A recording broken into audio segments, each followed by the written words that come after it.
Biotique ఎండి గారు doctor Varaprasad Reddy గారు ఈ వేదికకు రావడం నిజంగా నా అదృష్టంగా భావిస్తున్నాను. వారికి స్వాగతం, సుస్వాగతం. ఎందరో త్యాగదనుల ఫలితంగా ఈనాడు 75 వసంతాలు వచ్చినా కూడా 139 కోట్ల జనాభా ఉన్న ఈ దేశంలో కనీసం 1,00,000 మందికి కూడా లక్ష్యం యొక్క దిశలో ప్రయాణించాలి, దేశ ప్రగతిని ముందుకు తీసుకెళ్లాలి అన్న ఆలోచన లేదు.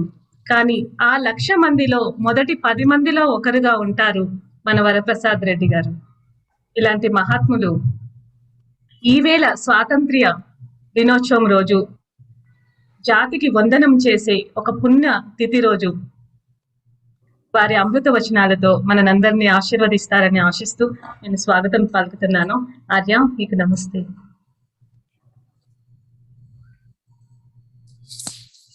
అయ్యా వరప్రసాద్ రెడ్డి గారు, మీ అమూల్య సందేశం, మీ అమృత వాక్కులు వినిపించండి సార్.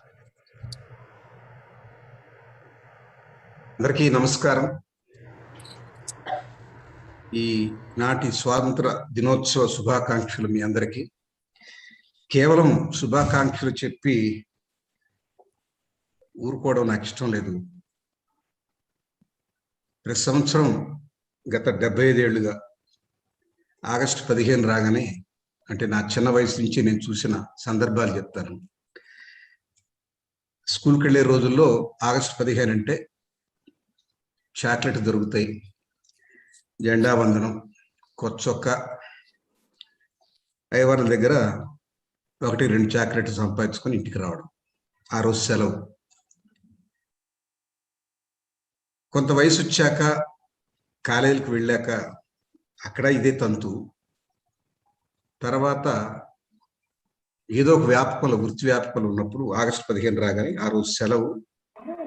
వీలైతే జెండా ఎగరేయడం, వీలు కానప్పుడు ఇంట్లోనే కూర్చోవడం, టీవీలో శుభాకాంక్షలు అందుకోవడం. ఇంతకుమించి ఏమీ జరగటం లేదు. స్మరిద్దాం అని చెప్పిన మొగటం పెట్టి ఈ సమావేశాన్ని ఏర్పాటు చేసినటువంటి మంగళ గారికి అభినందనలు తెలియజేస్తూ, నేను భిన్నమైన పద్ధతిలో ఈ విషయాన్ని, ఈ రోజుని స్మరిద్దామని చెప్పి అనుకున్నాను. అది మీరు నన్ను మన్నిస్తే, మనం ఏది స్మరించాలో ఏది స్మరించకూడదో, లేదా కనీసం గతించిన ఈ స్వాతంత్ర పోరాటం, ఆ పోరాటంలో పాల్గొన్న వ్యక్తులు, వాళ్ళని స్మరించడం కరెక్టే. కానీ అక్కడితో ఆగిపోకుండా మరి కొంత ముందుకు జరిగి మనం చేయవలసినటువంటి, చేసుకున్న భాషలు, మనం చేసుకున్నటువంటి ప్రమాణాలు, మనం నిర్దేశించుకున్నటువంటి అనేక అంశాలు అభివృద్ధికి, వాటిని కూడా స్మరిద్దాం. ప్రతి పుట్టినరోజు పండక్కి ప్రతి మనిషి, నేను రాబోయే జీవితంలో ఈ రకమైనటువంటి వాటికి కట్టుబడి ఉంటాను, ఇవి నా లక్ష్యాలు, ఇవి నేను సాధిస్తాను అని చెప్పుకుంటాడు మనిషి. అట్లాగే దేశానికి కూడా పుట్టినరోజు పండగే. 75 ఏళ్ళుగా మనం మనల్ని స్వావలంబనతో, మన స్వయం పరిపాలనతో ముందుకు సాగుతున్నాం. మనకు పంచవర్ష ప్రణాళికలు ఉండేవి. అప్పుడు నిర్దేశించుకునేవాడు, రాబోయే 5 ఏళ్లలో మనం చేయదగ్గ ప్రాజెక్ట్స్ ఇవి, వీటి విషయంలో మనం మనసు పెట్టాలి, దానికి కావాల్సినటువంటి నిధులు కేటాయించుకోవాలి, ఇవి మన ప్రాధాన్యాలు నిర్ణయించాం. పంచవర్ష ప్రణాళికలు అన్నీ పోయినాయి. ఇప్పుడైతే నీతి ఆయోగ్ అని వచ్చింది. నేను గమనించింది ఏంటంటే, స్వాతంత్రం వచ్చినటువంటి మొదటి దశకం, రెండవ దశకం వరకు ఒక పద్ధతి, ఒక రకమైన నిబద్ధత, దేశాన్ని ఇంప్రూవ్ చేయాలన్నటువంటి ఆలోచన వచ్చింది. కాబట్టే ఆ రోజుల్లో మనకు స్పేస్ రీసెర్చ్, ISRO, బాబా అటామిక్ రీసెర్చ్ సెంటర్, బార్క్, అనేక ప్రభుత్వ రంగంలో BHEL అని, BHPV అని, BEL అని, ECIL అని అనేక ప్రభుత్వ సంస్థలకి రూపుదిద్దారు. మౌలిక అవసరాలు కూడా తీర్చడానికి ప్రయత్నం చేశారు. తర్వాత కాలంలో ఎక్కడో చీడబట్టింది దేశానికి. తర్వాత వచ్చినటువంటి నాయకత్వాలు, అంటే 47 దరిమిల బహుశా 60 వరకు కొంత ప్రోగ్రెస్ ఉంది తప్పకుండా. ఇవాళ మనం అనుభవిస్తున్న ఫలాలన్నీ ఆనాడు వాళ్ళు చేసినటువంటి రూపకల్పన వరకే. ఆ తర్వాత కొత్తగా చేసినట్టు చాలా తక్కువ, చాలా తక్కువ. చేసిన ప్రామిసులు ఎక్కువ, డెలివరీ చేసింది చాలా తక్కువ. ఇందాక వలీశ్వర్ గారు చెప్పారు, జపాన్ కూడా 1944లో ఎలాంటి పరిస్థితులు ఉండింది, ఇవాళ ఏ పరిస్థితి చేరింది అని. దానికి కుహనా మేధావులు ఒక సమాధానం రెడీగా ఉంటారు. అది చిన్న దేశం అండి, మన చాలా పెద్ద దేశం అండి, ఇలాంటి పెద్ద దేశానికి అవకాశం తక్కువ అండి అంటారు. ఇంతకన్నా ఎక్కువ భూభాగం ఉన్నటువంటి దేశాలు ఉన్నాయి. జనాభాలో బహుశా మనం మించిన వాళ్ళు ఎవరు లేరు. ఇక్కడ నిబద్ధత పోయింది, నాయకత్వ లక్షణాలు ఉన్నటువంటి నాయకులు రాలేదు, పొలిటీషియన్సే వచ్చారు, పరిపాలిస్తున్నారు. నిజమైన లీడర్స్ లేరు, పొలిటికల్ బాస్ వచ్చారు, వాళ్ళు ఏ మాట మీద నిలబడలేదు. ఆత్మశోధన సమయం కాబట్టి మనం ఎక్కడి నుంచి డీవేట్ అయిపోయాం ఒకసారి సూక్ష్మంగా చెప్తాను. నేనున్నటువంటి రంగం వైద్య రంగం. వైద్యానికన్నా ముందు విద్య. ఏ జాతి అయినా బాగా అభివృద్ధి చెందింది, ఈ జాతి చాలా గొప్పది అని చెప్పుకోవడానికి ఆ దేశంలో ఉన్నటువంటి నదులు, పర్వతాలు, భూఖనిజ సంపదలు ఇవి మాత్రమే కాదు, మనుషులు చాలా ముఖ్యం. దేశం అంటే మట్టి కాదు ఈ మనుషులు అని చెప్పన్నాడు కవి. అదే నిజమైతే ఏ దేశమైనా బాగుంది అంటే ఆ దేశంలో ఉన్న మనుషులు సంస్కారవంతులై ఉండాలి, విద్యాబుద్ధులు ఉండాలి, సరైనటువంటి జీవన విధానంలో జీవించి ఉండాలి. వాళ్ళకు కట్టుబాటు, ఒక సంప్రదాయం, ఒక ఆచారం అన్నీ ఉండాలి. మనకు అలాంటి దేశం, మనకు కొన్ని వేల సంవత్సరాల నాగరికత, మన పూర్వ వైభవం చాలా గొప్పది. ఎప్పుడో కొన్ని వేల సంవత్సరాల క్రితమే మనకు యూనివర్సిటీలు ఉండేవి, ఇతర దేశాల నుంచి వచ్చి చదువుకునే వాళ్ళు ఇక్కడ. గురుస్థానంలో ఉన్నటువంటి భారతదేశం కాలక్రమంలో దాని వైభవం మసకబారింది. పరాయి పాలన, వలస సామ్రాజ్యవాదులు వచ్చారు. వాళ్ళ గుప్పిట్లో మనం సుమారుగా 300-400 సంవత్సరాలు నలిగిపోయాం. మన సంస్కృతి పోయింది, మన సంపద పోయింది, మన ఆచారం పోయింది, మన పద్ధతులు పోయి చిట్ట చివరికి వాళ్ళ సంస్కృతిని మనం అరువు తెచ్చుకొని దానికి బానిసలైపోయి ఇవాళకి ఎవరు వాళ్ళ మాతృభాషలో చదువుకునే పరిస్థితి లేకుండా కేవలం ఒక ఇంగ్లీష్కే దాసులైపోయాం. అంటే ఇంగ్లీష్ నేను ద్వేషించడం లేదు, ఇంగ్లీషు అవసరమే ప్రపంచ భాషగా. కానీ మన మాతృభాషలో మన విద్యా విధానం లేకపోవడం అది నిజానికి చాలా లోపం.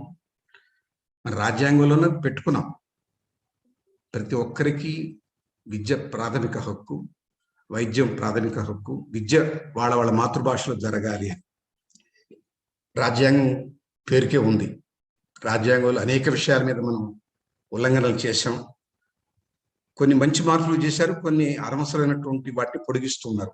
ఎగ్జాంపుల్ రిజర్వేషన్స్ కేవలం 10 సంవత్సరాలకే బాబా అంబేద్కర్ గారు నిర్ణయించారు. ఎందుకంటే ఆ జాతి పాపం చాలా కాలం వెనకబడి ఉంది, వాళ్ళు అందుకోవాలి. సమసమాజంలో వాళ్ళు భాగస్వాములు కావాలంటే వాళ్ళకు కొన్ని ప్రత్యేకతలు కల్పించాలని చెప్పి ఆశించారు. 10 ఏళ్ల పాటు ఉన్నారు. దాన్ని మళ్ళీ ఇంకో 10 ఏళ్ల పాటు ఎక్స్టెండ్ చేసుకోవచ్చు అన్నారు. అంటే మొత్తం 20 ఏళ్ళు. మరి మనం వాళ్ళ 75 ఏళ్ళు అయినాయి. రాను రిజర్వేషన్స్ పెరుగుతున్నాయి కానీ తరగడం లేదు.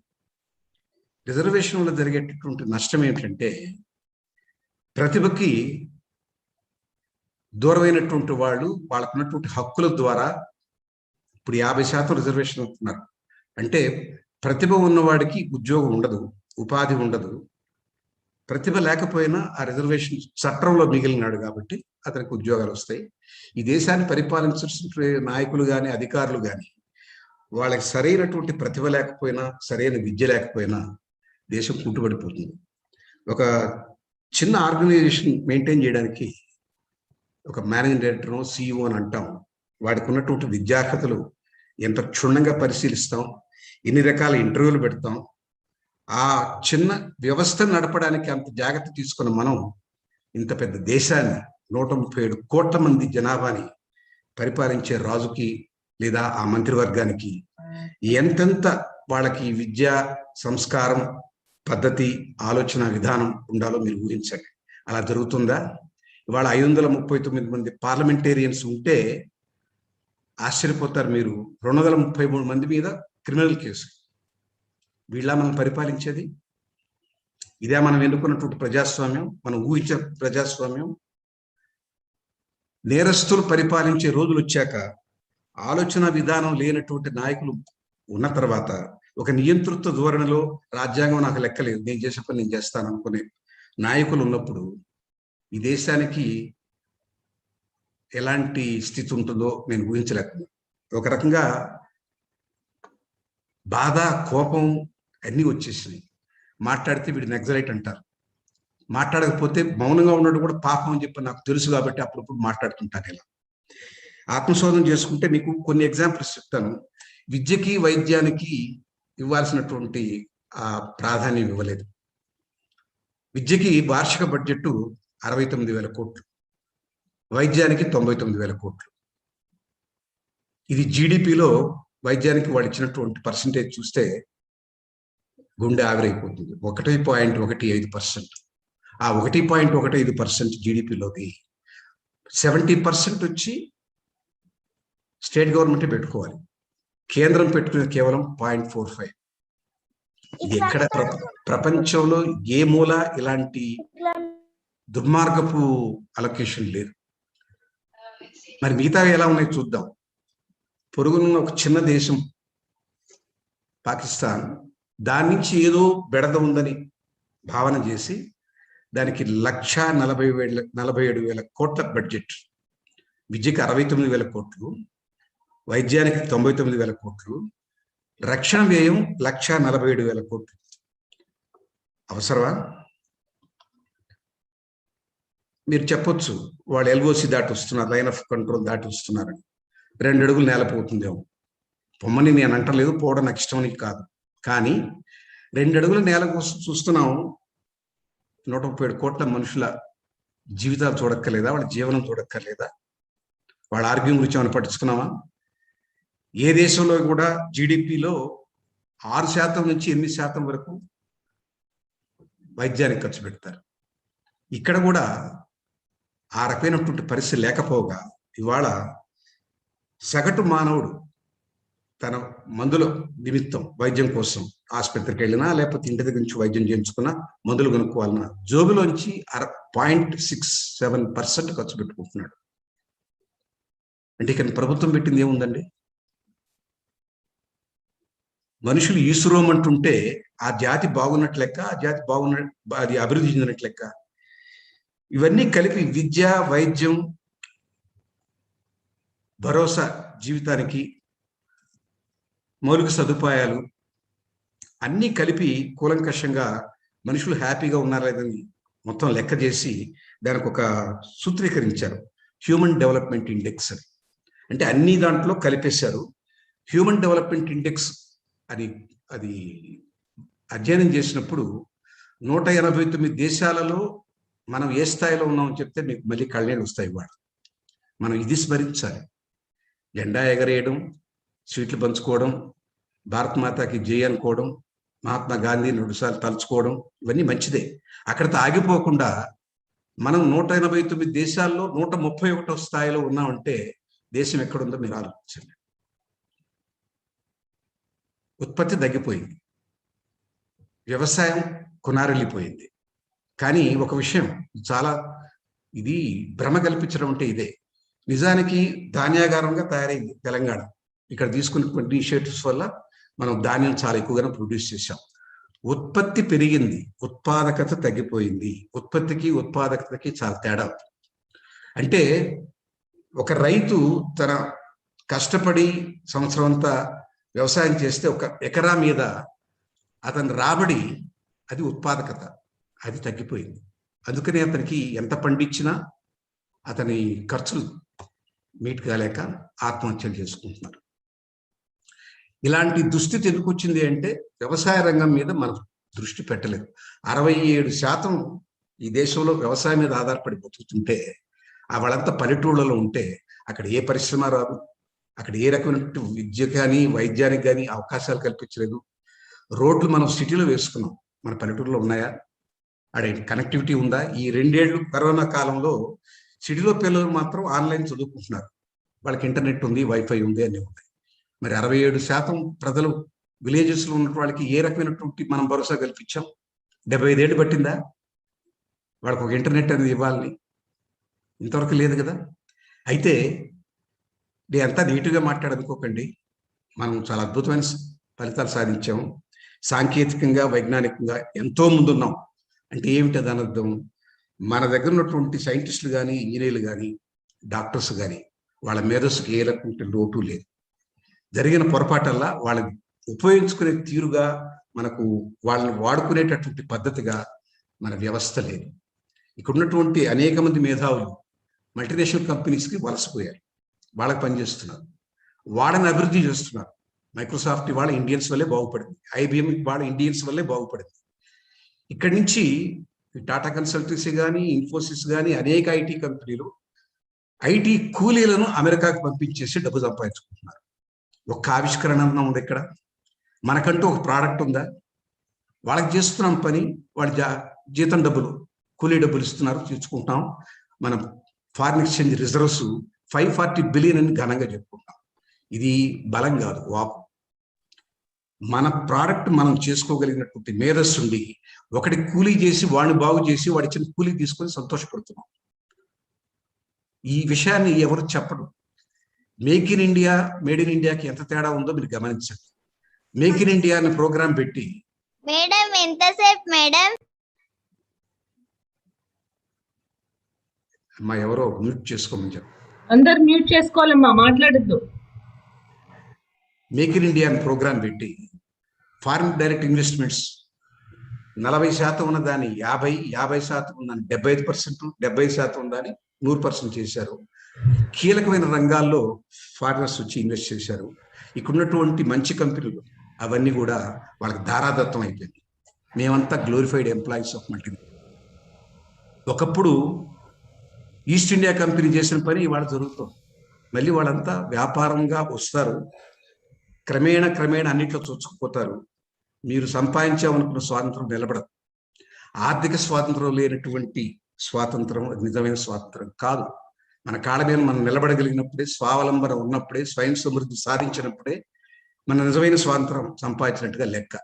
మనం అక్కడ వరకే తృప్తి పడిపోయి స్వాతంత్రం వచ్చి 75 ఏళ్ళైంది, మహాత్మా గాంధీని తలుచుకున్నాం, ఆ మహానుభావుడు సంపాదించి పెట్టాడు, దాన్ని నిలబెట్టుకున్నావా?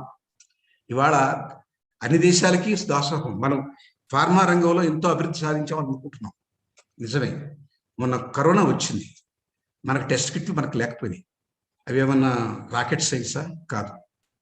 అన్నిటికీ చైనా మీద ఆధారపడ్డాం, చైనాతో విభేదించాం ఏదో కారణం. నట్టు బిగించాడు. మనకు కావాల్సినటువంటి ఫార్మా రంగంలో కావాల్సినటువంటి బేసిక్ రా మెటీరియల్, అది ఏపీఐ అంటారు, యాక్టివ్ ఫార్మాస్యూటికల్ ఇంగ్రీడియంట్. అంటే మనం ఏ ఫార్ములేషన్ చేయాలన్నా మూలం అక్కడ వాడు సప్లై చేయాలి, పౌడర్. అది వాడు బిగించాడు, అల్లాడిపోయాం. ఆ ఏపీఐ మనం తయారు చేసుకోవాలా, మన స్వయం సమృద్ధి సాధించాలన్నటువంటి విచక్షణ లేకపోయింది. దానికి R&D మీద ఖర్చు పెట్టాలన్నటువంటి ఆలోచన లేకపోయింది. R&Dకి పెద్దపీట వేయాల్సినటువంటి ఆవిష్కరణలకి మనం ఎంతో ప్రోత్సాహం ఇవ్వాల్సినటువంటి అవసరం మర్చిపోయారు. ఒకనాడు R&D చేస్తే మీరు 100 రూపాయలు ఖర్చు పెడితే మేము 275 రూపాయలు మీకు ఇస్తామని చెప్పన్నారు గవర్నమెంట్, పాత గవర్నమెంట్. అది ఏ పార్టీ నేను మాట్లాడు. నేను చెప్పాను కదా, మొట్టమొదటి దశకం, 2వ దశకం, 3వ దశకం వరకు కూడా పర్వాలేదు, తర్వాత మారిపోయింది. వాళ్ళు క్రమేణా R&D మీద ఖర్చు పెట్టడం అనవసరమైన భావం తీసుకొచ్చి మేక్ ఇన్ ఇండియా అని పెట్టి, మేక్ ఇన్ ఇండియా అంటే ఏమిటంటే, సెల్ ఫోన్ ఉంది, కొరియా నుంచో క్యూబా నుంచో అటు నుంచో వస్తాయి. అవి ఎలా వస్తాయంటే మొత్తం అంతా రెడీ అయిపోయి ఉంటుంది. సెల్ ఫోన్కి 2 పార్శ్వాలు ఉంటాయి, ఇట్లా 2 భాగాలు. అది ఆ విడిగా వస్తాయి. ఇక్కడ ఇంజనీర్లు అవసరం లేదు, దానికి కూలి వాళ్ళని పెట్టి ఆ రెండింటి స్నాప్ చేసి ఫిట్ చేయడం అయిపోయింది. ఇక్కడ తయారు చేయనట్టుగా లెక్క. మీకు అర్థమైందా? అన్ని డెవలప్మెంట్ అక్కడ అయిపోతాయి. ఆ 2 పార్శ్వాలు వస్తాయి, దాన్ని 2 స్నాప్ చేసి ఫిట్ చేసి టెస్ట్ చేస్తారు, పాస్. అది ఇక్కడ తయారు చేసినట్టు, దాన్ని మేక్ ఇన్ ఇండియా అని పేరు పెట్టారు. అది చేయడానికి ఇంజనీర్లు అక్కర్లేదు, దానికి పెద్ద టెక్నాలజీ అక్కర్లేదు. కూలి వాళ్ళని పెట్టుకుంటే అయిపోతుంది. రోజువారీ కూలి 300 రూపాయలు ఇస్తే వచ్చేసి పని చేసిపోతారు. అది ఇక్కడ మేక్ ఇన్ ఇండియా అని పేరు పెట్టి ఆ రకంగా వచ్చారు కాబట్టి ఇక్కడ ఇన్వెస్ట్ చేశారని భ్రమపడి మన ప్రభుత్వాలు వాళ్ళకి రాయితీలు, భూమి ఫ్రీగా, ఎలక్ట్రిసిటీ మీద ఫ్రీ, ఫ్రీ కాకపోవచ్చు concession price, income tax free. ఇది దేశాన్ని వాళ్ళు దోచుకునే పద్ధతి వాళ్ళు తెలుసుకున్నారు. మన వాళ్ళు తెలిసి చేస్తున్నారో తెలియక చేస్తున్నారో నాకు తెలియదు. మొత్తానికి మనల్ని మన మేధస్సునంతా అమెరికాలకు అమ్మేస్తున్నాం. ఇక్కడ కూలి వాళ్ళకి మాత్రం జాబులు ఇచ్చేటువంటి ఎఫ్డిఏలు ఇచ్చినాయి, ఫారిన్ డైరెక్ట్ ఇన్వెస్ట్మెంట్. ఇది మేడ్ ఇన్ ఇండియా కాదు, make in India. Atmanirbhar Bharat ఎక్కడ ఉందండి? లేదు. మీకు కొన్ని ఎగ్జాంపుల్స్ చెప్తాను. అక్షరాస్యత పెరిగింది. అక్షరాస్యత పెరిగింది అని చెప్పి మనం సంతోషపడాల్సిన సందర్భంలో అది దేంట్లో పెరిగింది? మనకు వాళ్ళ ఏదైనా ఒక వ్యాజ్యం ఉండి కోర్టుకు వెళ్తే అక్కడ వాది, ప్రతివాది, జడ్జి అందరూ ఇంగ్లీష్లోనే మాట్లాడుకోవాలా? మన మాతృభాషలో మనకి ఏం జరగదు మనకు తెలియదా? మనం వ్యక్తం చేయాల్సినటువంటి అభిప్రాయాన్ని మనం వ్యక్తం చేయలేనటువంటి దుస్థితిలో ఉండి ఆ అక్షరాస్యతకి ఇంపార్టెన్స్ ఏముందండి? అక్షరాస్యతకు వాళ్ళు ఇచ్చిన డెఫినేషన్ లేదు. నా దృష్టిలో అక్షరాస్యత అంటే వాళ్ళ కాళ్ళ మీద వాళ్ళు నిలబడగలిగి వాళ్ళ విషయాలను సమగ్రంగా అర్థం చేసుకోగలిగితే చాలు. అలాంటి అక్షరాస్యత లేదు.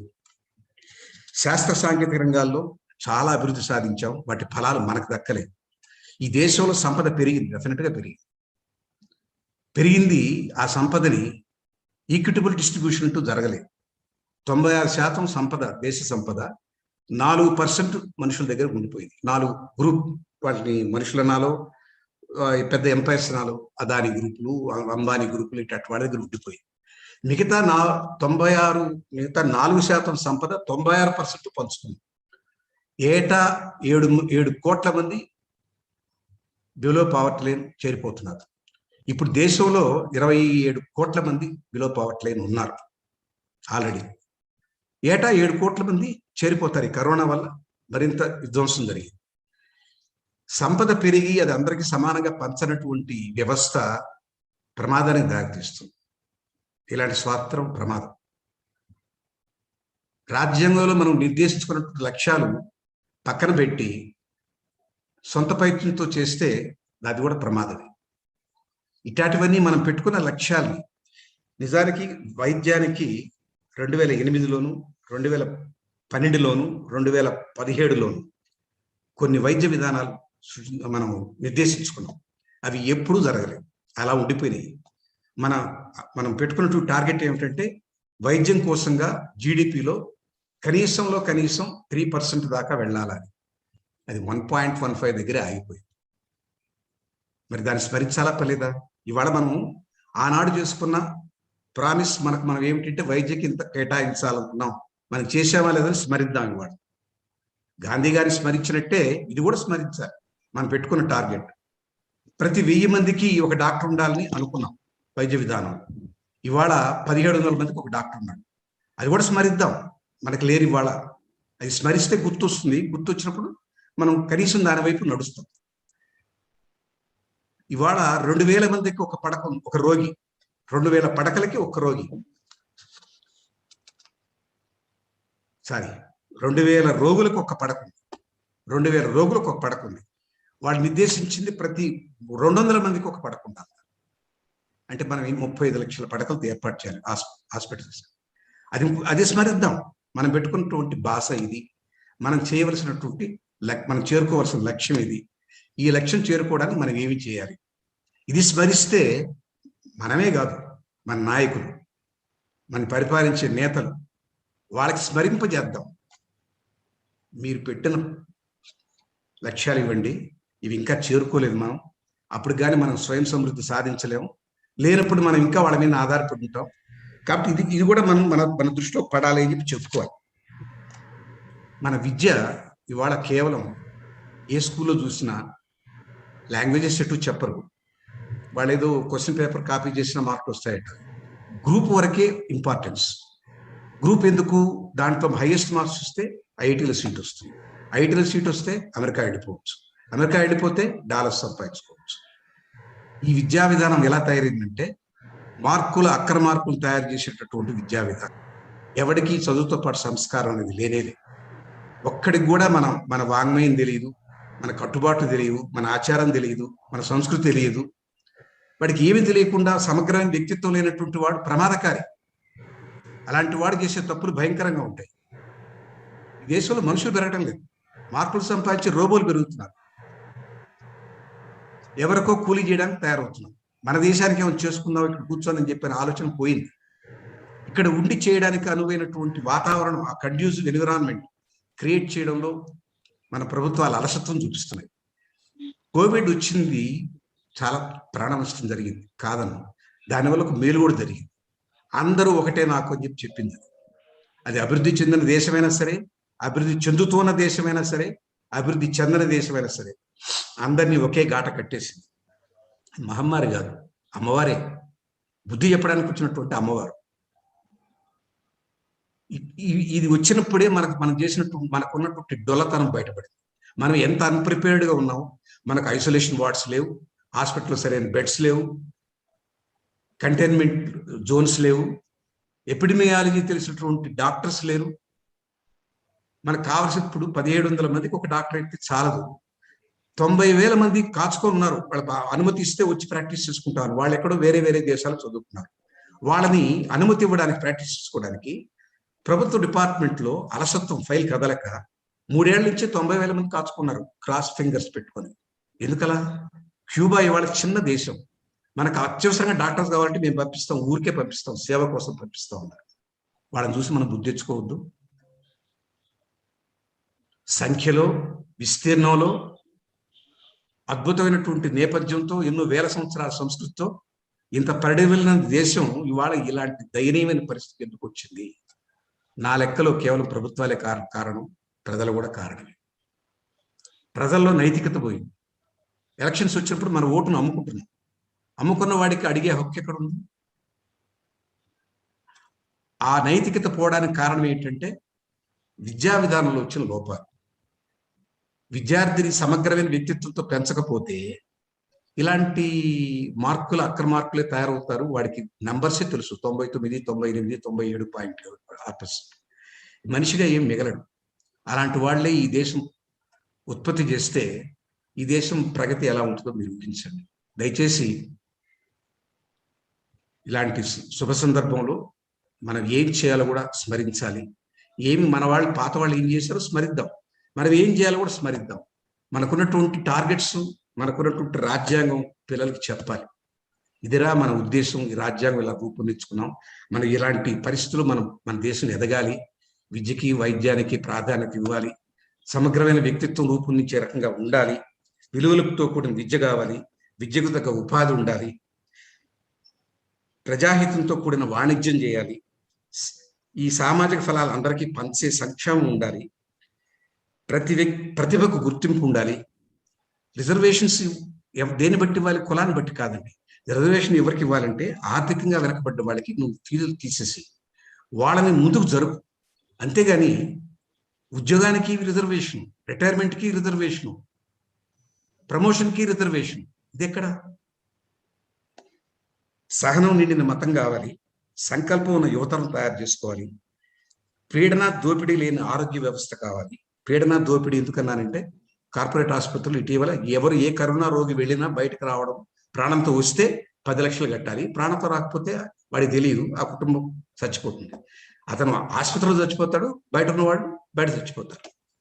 పీడన దోపిడీ లేని ఆరోగ్య వ్యవస్థ కావాలి, ఒత్తిడి లేని బాల్యం కావాలి. ఈ పిల్లలకి చదువులు విపరీతంగా రుద్ది మీ 99.6% రాకపోతే కుదరదు అని చెప్పినటువంటి తల్లిదండ్రులు, అలాంటి మార్కులు రాకపోతే మా విద్యా సంస్థలు డబ్బు రాదన్నటువంటి విద్యా సంస్థలు వీళ్ళని ప్రక్షాళన చేయాలి.